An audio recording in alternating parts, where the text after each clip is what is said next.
2026 சட்டமன்ற தேர்தலை முன்னிட்டு தாவேகா தலைவர் விஜய் கடந்த சில மாதங்களாக ஒவ்வொரு வாரமும் சனிக்கிழமை 2 மாவட்டங்களில் மக்கள் சந்திப்பு பிரச்சாரம் செய்து வந்துள்ளார். ஆனால் கரூர் மாவட்டத்தில் கூட்ட நெரிசல் காரணமாக ஏற்பட்ட துயர சம்பவத்தை அடுத்து அவர் தனது பிரச்சார பயணத்தை தற்காலிகமாக நிறுத்தி வைத்துள்ளார். இப்பொழுது விஜய் மீண்டும் மக்கள் சந்திப்பு பயணத்திற்கு தயாராகி வருகிறார். ஆரம்பத்தில் டிசம்பர் 4ஆம் தேதி சேலத்தில் இருந்து தனது பயணத்தை துவங்க திட்டமிட்டு இருந்தாலும் அங்கு அனுமதி பெறுவதில் சிக்கல் ஏற்பட்டுள்ளது. இருப்பினும் வேறு ஒரு தேதியில் சேலத்தில் இருந்து தனது பயணத்தை ஆரம்பிக்க உள்ளார். இதற்கிடையில் இனி நடைபெறவுள்ள பொதுக்கூட்டம் வடிவிலான மக்கள் சந்திப்பு நிகழ்ச்சிகளில் கூட்ட நெரிசலை சமாளித்து ஒழுங்குபடுத்தும் நோக்கில் விஜய் மக்கள் பாதுகாப்பு படையை உருவாக்கியுள்ளார். இந்த படையில் இடம்பெறுபவர்கள் கட்சியின் தொண்டர்களுடன் இணைந்து செயல்படுவார்கள் என ஏற்கனவே அறிவிக்கப்பட்டுள்ளது. தற்பொழுது தேர்வு செய்யப்பட்டவர்களுக்கு ஒரு தனியார் பொருளியல் கல்லூரியில் ராணுவம் மற்றும் போலீஸ் துறையில் பணியாற்றி ஓய்வு பெற்ற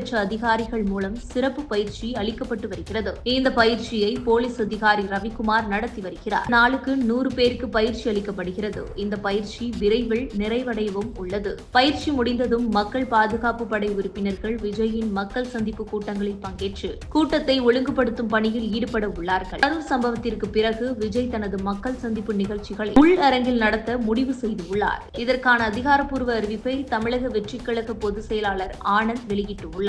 முதல் மக்கள் சந்திப்பு நிகழ்ச்சி நாளை 23 ஞாயிற்றுக்கிழமை அன்று காஞ்சிபுரம் மாவட்டத்தில் உள்ள ஜேபிஆர் தொழில்நுட்ப கல்லூரி வளாகத்தில் காலை 11 மணிக்கு நடைபெற உள்ளது. இந்த நிகழ்ச்சி முழுக்க முழுக்க உள்ளரங்கு சந்திப்பாக ஏற்பாடு செய்யப்பட்டு உள்ளதால் காஞ்சிபுரம் மாவட்டத்தை சேர்ந்த QR குறிப்பீட்டுடன் கூடிய நுழைவுச் சீட்டு பெற்ற 2000 பேர் மட்டுமே கலந்து கொள்ள அனுமதிக்கப்படுவார்கள். மற்றவர்களுக்கு அனுமதி இல்லை எனவும் தெளிவுபடுத்தப்பட்டுள்ளது. மேலும் விஜய் தொடர்ந்து 11 மாவட்டங்களில் மக்கள் சந்திப்பு நிகழ்ச்சிகளை நடத்த திட்டமிட்டு உள்ளதாகவும் தகவல்கள் வெளியாகியுள்ளது. ஒரு மாவட்டத்திலும் உள்ளரங்கு முறையில் கட்டுப்படுத்தப்பட்ட எண்ணிக்கையிலான மக்களை சந்தித்து உரையாடும் திட்டம் வகுத்துள்ளது. இதன் மூலம் கூட்ட நெரிசல் காரணமாக ஏற்படும் அபாயங்களை தவிர்க்கவும் மக்கள் பாதுகாப்பை உறுதிப்படுத்தவும் நடவடிக்கை எடுக்கப்பட்டுள்ளது. விஜயின் மக்கள் சந்திப்பு பயணங்கள் அவரது அரசியல் வாழ்க்கையில் ஒரு புதிய அத்தியாயத்தை துவங்குகின்றது. மக்கள் பாதுகாப்பு படை உருவாக்கம் அவரது கட்சியின் அமைப்பு திறன், ஒழுங்கு, மக்கள் நலன் ஆகியவற்றை வெளிப்படுத்தும் ஒரு முக்கிய அடையாளமாக இதை பார்க்கப்படுகிறது. மேலும் இதுபோன்ற உங்கள் கருத்துக்களை கமெண்ட் பாக்ஸில் கமெண்ட் பண்ணுங்க.